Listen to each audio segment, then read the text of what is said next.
Welcome back to another video. Today I'm going to take a look at the 2025 Silk Road Mountain Race route. Entries have just opened for that event, so I thought I'd do a little bit of a preview, check out Arabel GPS and look at the map, and I've also spoken to Nelson Trees, who's the race organiser, and he's given me a little bit of insight and given me some sort of info on some of the newer sections of the route. There's quite a lot of new sections.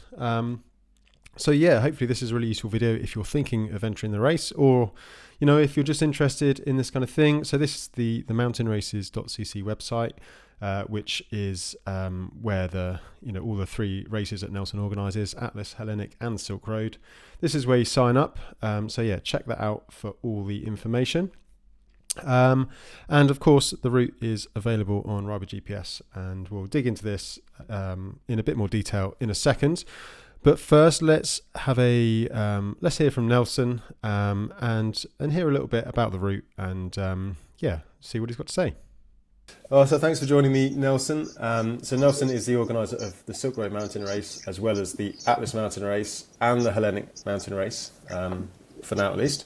So Nelson, can you just tell me a little bit about the route for the 2025 Silk Road Mountain Race, which will be, is it edition 8 or 7? 7. 7. I'm a year ahead. So yeah, give us a brief kind of like top line summary of things, and then we'll dig into a little bit more detail. And yeah, I hope a train doesn't come by while you're talking, because you're currently in a train station. Yeah, I'm in a train station. Yeah, so hopefully we can do announcements and trains rumbling in and out while we're chatting. But yeah, so this year the route goes from Osh. We're starting in the south of Kyrgyzstan. It's the second city of Kyrgyzstan and kind of the most important city in the south of the country. And then we're on a 1,954 kilometer route with about 28,000 meters of climbing that will finish in Karakol. We have 724 kilometers of new sections. And then the last section was only featured in the race once in 2023. It's basically the start of 2023, tacked on at the end. To the final challenge, and the last little bit of wilderness before finishing up in Karakol. So there we have it. The 2025 Silk Road Mountain Race Edition 8 starts in Osh, which is a new. Well, it's been used before, but it's not that often used.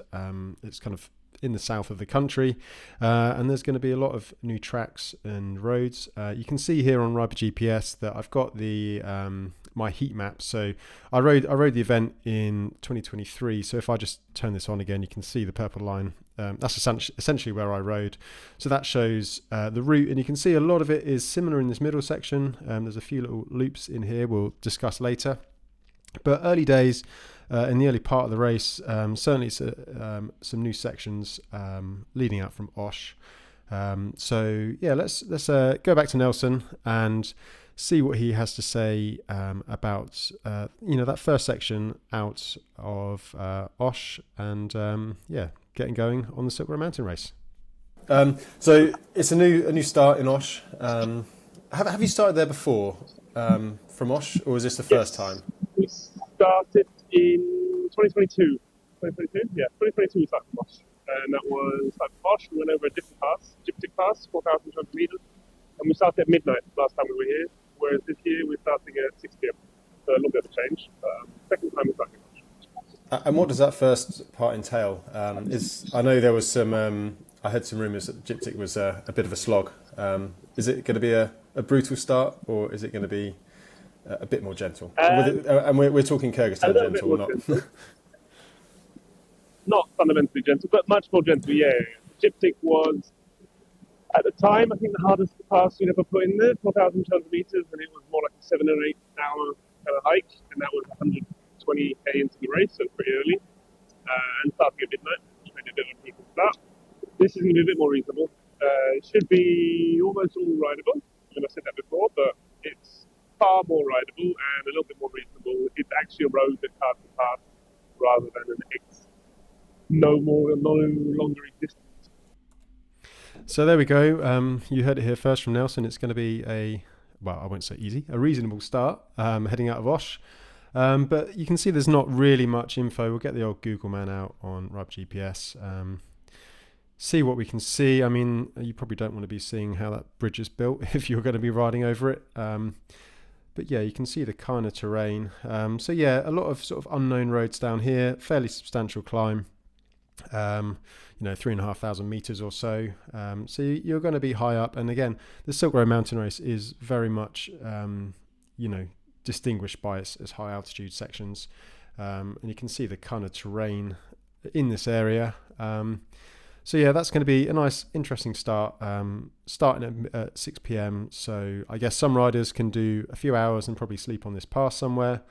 But I suggest that most of the front riders will probably ride straight through that first night and probably try and get to CP1 without stopping. So yeah, it's kind of an interesting start. So let's hear a bit more about that first CP. It's a new CP. So let's see what Nelson had to say about CP1. CP for the Silk Road Mountain Race. Can you tell us a little bit about that? It's quite far south in the country and in sort of untouched terrain for Silk Road Mountain Race. So what's the reasoning behind going to CP1? Yeah, so CP1 is going to be at Peak Lenin Base Camp, and it's at Topol Camp, which is the camp that's run by one of our friends and riders, Max Cherkasov, who's the local rider, mountain guide, and he spends most of his time guiding on Peak Lenin. So we're just at the foot of Peak Lenin, 7,134 meters. It is just a beautiful place. You've got the massive looming bulk of Peak Lenin behind. We're next to Tulparköl, which is like a group of several little lakes. It's just a really quite special place. It will also be the highest checkpoint we've ever had. The checkpoint itself is at 3,600. And so we've been in the Ally Valley before in 2022 when we started in Osh. But this time we head off the highway a little bit further south into the south side of the Ally Valley and up towards Peak Lenin Base Camp. So it should be a really, really beautiful and super cool place for Checkpoint 1. And we're going to have a great welcome because it's Max who runs the camp and he knows the race really well and knows the vibe and kind of the atmosphere that there is in the race. The base camp for Peak Lenin, 3,600 meters. That's going to be a high old, very high place to sleep. Maybe you don't want to stay there. It'd be nice and warm in a nice yurt, but 3,600 meters is quite high to sleep. So you might not get the best rest. But the Google man, we'll put him on here, and we can kind of get a bit of an idea of where it's going to be. And you can see the camp at the end of the lake here. So looking at the map, it looks like there's a bit of a loop around this lake. So yeah, it looks very nice. I guess if it's a base camp, it's going to be a fairly well-driven track. So yeah, but 3,600 meters or climbing up to 3,600 meters, there's going to be, altitude is just the big factor, like we've already said. It's you can't mess around with it, and that's Peak Lenin up here. Luckily, we don't have to go up there. I'm sure Nelson would put a checkpoint up there if he could, but hopefully we're not going to get to that. And looking at the next section, you can see there's quite a lot of tarmac here. So obviously on Arabel GPS, the checkered mark is off-road, and the solid red line and on the elevation here is tarmac. So there's a good chunk of tarmac, and it looks like predominantly descending before this mystery kind of section here. So I asked Nelson about it. I had heard rumours, and it says in the race manual that there's a fairly substantial hiker bike. So let's hear what Nelson has to say for himself about that. Through Silk Road Mountain Race and Nelson style, you've got a nice, relatively easy tarmac section by the looks of it. But then when you think you're getting comfortable, it looks like there's a nice little treat for the riders. Can you tell us a little bit about that? Yeah, so the original plan was to go straight east and then along the Chinese border. And then during scouting, there would have been two potential hikes. The first one was too heinous to put in a Silk Road Mountain Race. I hiked about 60 or 70 kilometers, so that one didn't make it. That's why they have 200 kilometers of tarmac. With the second pass, I was on the fence for a while, but I did decide that in the end, I think it's manageable. And so you end up in this lost valley. You'll see there's the last military checkpoint with this little crumbling Soviet-era military base. And then you pass that and you head sort of northeast. And from there, it's about 30 kilometers of animal tracks, basically. So it's really remote. And when I was there, it was after the summer season had passed for the shepherds, so it was really empty. But during the race, there will actually be quite a few yurts and flocks and herds of animals. And so it's a well-worn path, but it's all hiking pretty much. It's not very steep. You gain 1,000 meters over 25 kilometers, more or less, 25 kilometers. But it's long, it's wild, it's very pretty. So yeah, there we go. The Silk Road Mountain Race this year has a 25-kilometer hike.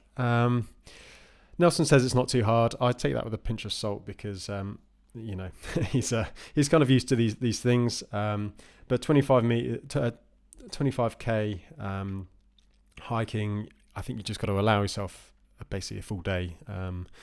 So that's going to be a particularly slow section, and fairly remote as well. It looks like there's a few towns here that you can resupply, but you still got to be carrying a day's worth of food from here. Bearing in mind you should be relatively fresh early on, but you sped a good chunk at 3,000 meters. If you've not had time to acclimatize, you could be feeling it 2 or 3 days in, and then a long slow walk.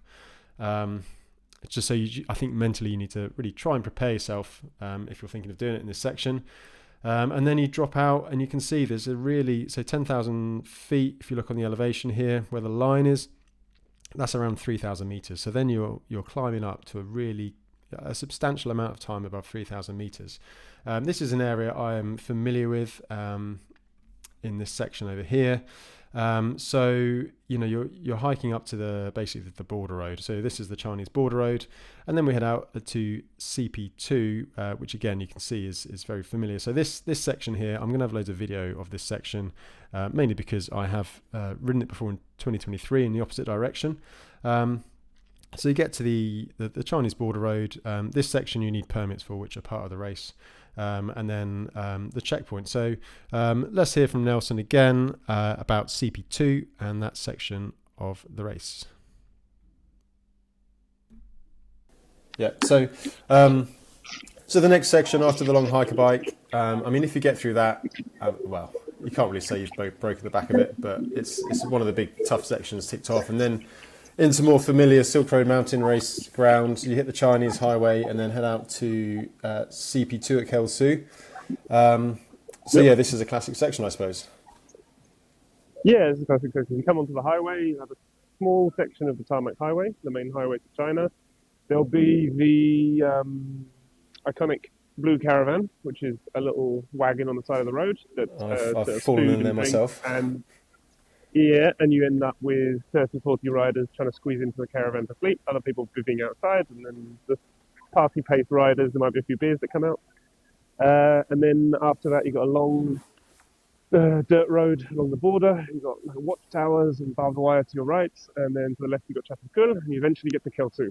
And so in Kelsu, this beautiful lake that we don't actually go to in the race, but we get very close, and the valley itself, Kokia Valley, is really, really pretty. And that'll be checkpoint 2, and it'll be at one of the yurt camps in the valley. And after that, we head up the old Soviet road.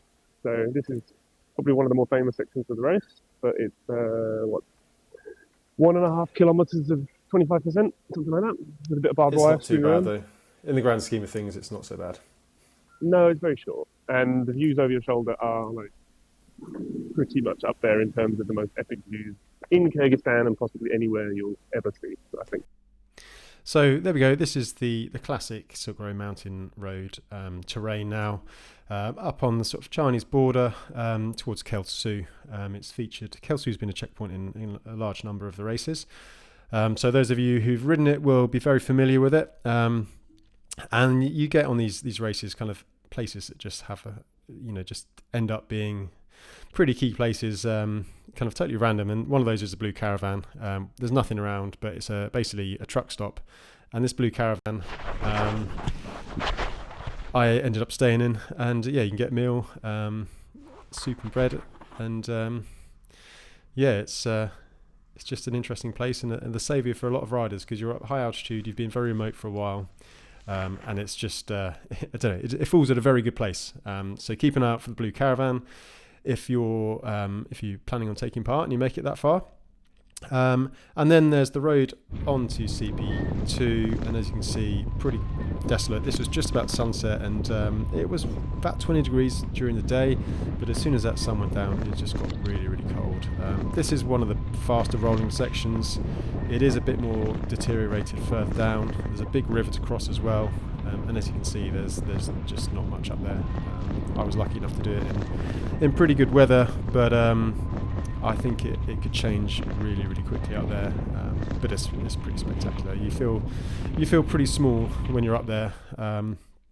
It's Kyrgyzstan's pretty humbling. Those mountains are pretty humbling, and yeah, you just you soon sort of learn your place in the world as a human when you go up to these pretty wild places. And then you got the checkpoint, and then of course the old Soviet road, another absolute classic from the Silk Road mountain race.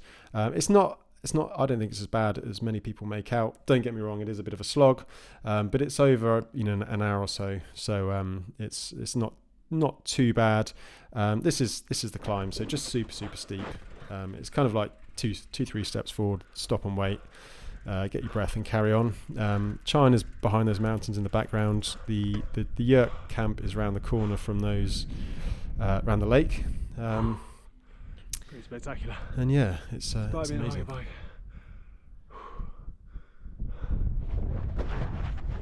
think that's, I'm not going to show the top on this one, but yeah, that's the old Soviet road, an absolute classic, as I said. And then we head towards Narin, Scratch City, and again the long climb up to Arabel Plateau, and you can see this weird loop-the-loop around the top here. So the ride up the Birken Valley to the Arabel Plateau. Again, I did it in 2023 in reverse. So this is the track you'll be riding up. Obviously the other way around. Again, very remote. There's lots of cattle and there's a few yurts up there, but not any resupply or anything like that. And you're going to be at high altitude for quite a long time.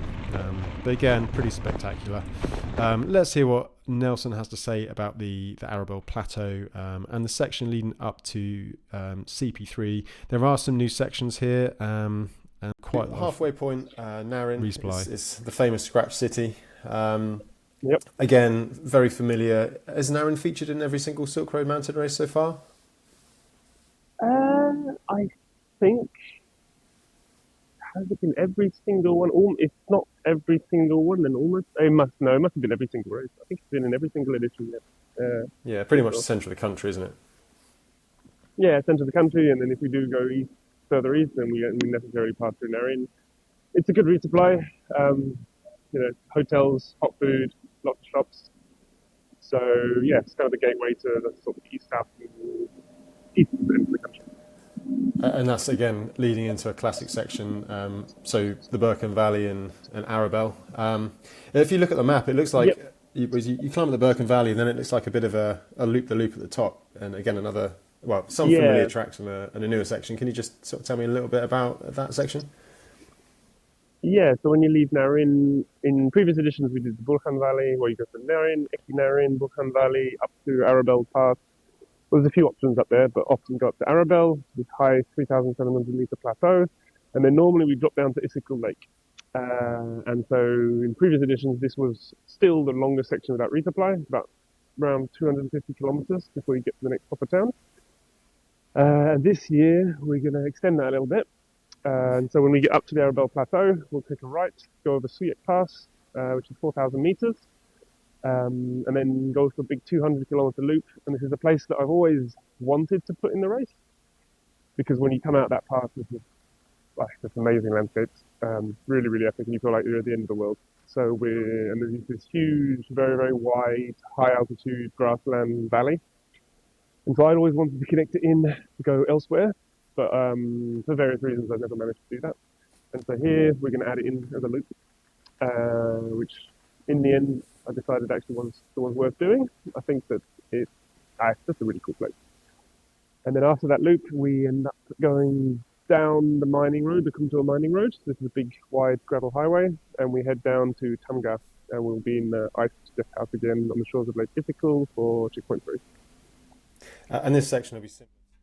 So there we go. That's the new section at the top of the Arabel Plateau. So if we just follow the profile along here on Riva GPS, you can actually see that it's a bit of a loop. It's going to be one of those mind games. So you're going to be crossing the same point a couple of times. And you've got this new pass up here, which Nelson has introduced. It also means it's going to be 400k or so without resupply. So you need to have a big resupply in Narin.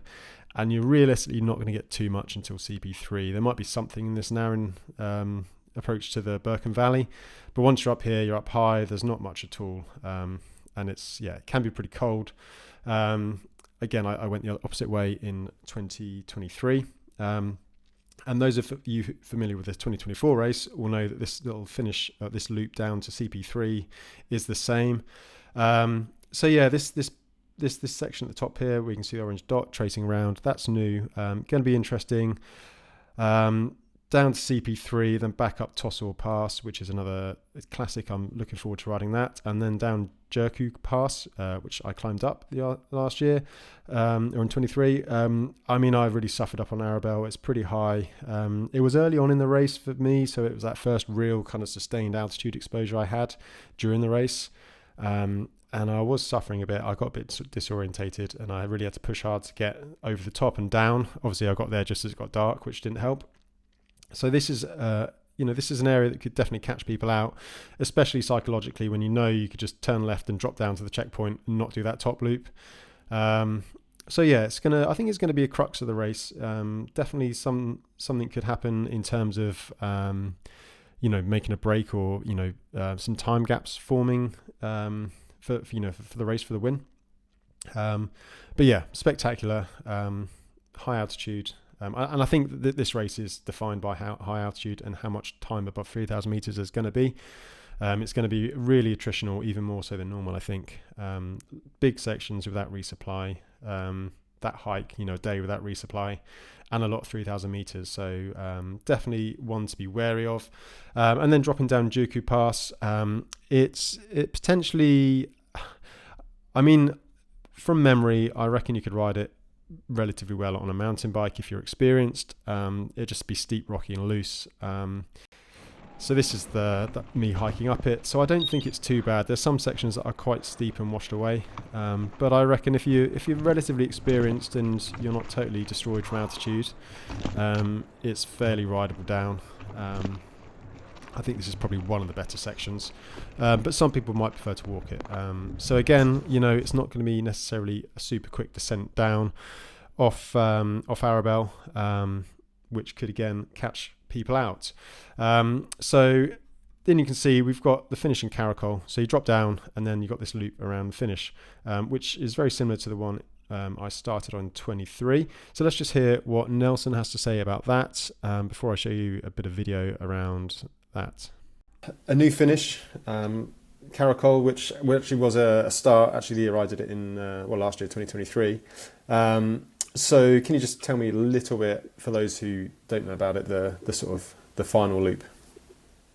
Yeah, so we come out of Juku, and then with a little bit of a transition, it's probably the only sort of transition-y section of the whole race, is we get from the foot of Juku to the Kazakh border. So there we're going to be a sort of mix of tarmac and gravel roads, and then we have the last sort of finale of the race, which I think is really cool. It's also why it was the start in 2023, was it? It was. Starting in Caracol.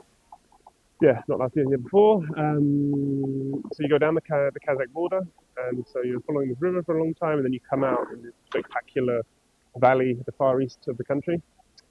Super wild, really nothing out there. You go through the military base at Eshkilitash, and then this time we don't quite go down to Inilchek, which is this really cool ghost town on the Chinese border, which used to be... I didn't see anything. Yeah, you didn't see it. But yeah, used to have a population of 5,000 until the early 90s, because there was a tungsten mine that shut down, and so there's no one there anymore. There's all these abandoned buildings. So we're skipping that.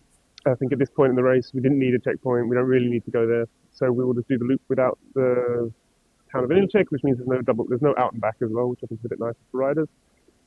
And then we will finally come back over the normal road to Inilchek, which is this sort of decaying Soviet road that's in serious state of disrepair.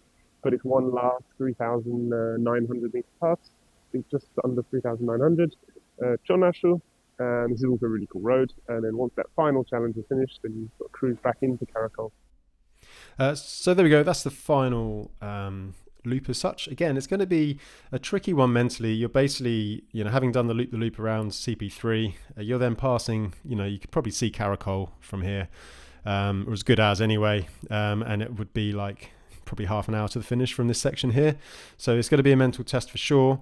And then you've got quite a fairly long loop around here, which was the start in 2023 with this big old pass up here.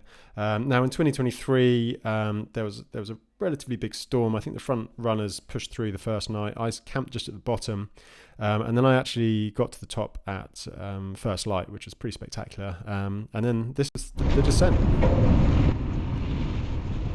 So as you can see, this is what happens in Kyrgyzstan if the weather turns. It was a little bit sticky and muddy on the track, but yeah, I mean it's pretty breathtaking. Pretty cold as well, mind you. But you've got like a 30-odd K descent, so this is kind of, once you're up here, you're pretty much done, and it's as good as all downhill to the finish in Caracol. So yeah, it's pretty spectacular, and it's worth doing that extra loop just to see this. And yeah. Personally, I'm looking forward to getting back there again. Maybe see it in a bit more daylight, maybe even some sunshine, but I've got a feeling that may well be wishful thinking. So finally, that's pretty much the route. So yeah, hopefully that gives you some insight. And if you've got this far in the video, then congratulations, well done. And if you're still thinking of entering, before I finished up with Nelson, I just asked him about the kind of entry criteria. It can be quite an intimidating race, just because of the exposure, the mountains, all of that kind of thing. So I just spoke to Nelson quickly about entries, the requirements, and what you need to show on your entry to get a spot in terms of experience. Yeah, so entries are currently open until the 20th of December, so you have almost 2 weeks still to fill out an application. So essentially we have a form to fill out, ask you about your experience, and so the main thing that we're looking for is mountain experience, so knowing how to look after yourself in the mountains. So if you haven't done any ultras even, I don't really care that much about how strong a cyclist you are, but basically that you know how to look after yourself. So in the past I've had, if you tell me that you've done mountaineering, ski touring, a lot of hiking, like really remote hiking, it's more the sort of solo, multi-day, middle of nowhere factor, dealing with weather. So it's not so much about me estimating that you'll finish it, but it's that you'll be safe taking part in the race. But obviously, if you've done something like Tour Divide or Highland Trail or one of the big off-road ultras, then that would also be fine. But if you tell me I've been ski touring for 20 years, but this is my first ever bikepacking race, then I'd be fine with that as well. But obviously, if your experience is, this experience has kind of come from the multiple editions. The first year, my background was transcontinental. So if you've done a race like that, which is obviously you're a very strong cyclist, you can do 270 kilometers a day minimum on road. But that is a very different game from Silk Road. It would probably mean that on the bike you'd have absolutely no problem, but you might have absolutely no idea what you're doing when it comes to hiking up a 4,000 meter pass and below zero and it starts snowing. This is the kind of conditions you need to have had experiences before, and I don't think Silk Road is the place to. So there we go. That is Nelson. So just general outdoor experience, that's what you need for Silk Road. If you've done an ultra, that's great, but you need to be able to look after yourself, because fundamentally in Kyrgyzstan, if there's an accident or anything like that, you can't just press a button on a tracker and get a helicopter to pick you up. You need to be able to be self-sufficient and could wait a number of hours for assistance to arrive. So yeah, a big thank you to Nelson for giving us some insight into the next edition. Check out his website. Maybe subscribe as well if you like this kind of thing. I've got some new stuff coming, maybe including a new podcast which I've not announced yet. So you can count that as an exclusive if you're still watching. So yeah, thank you very much. See you again in the next one, and catch you soon.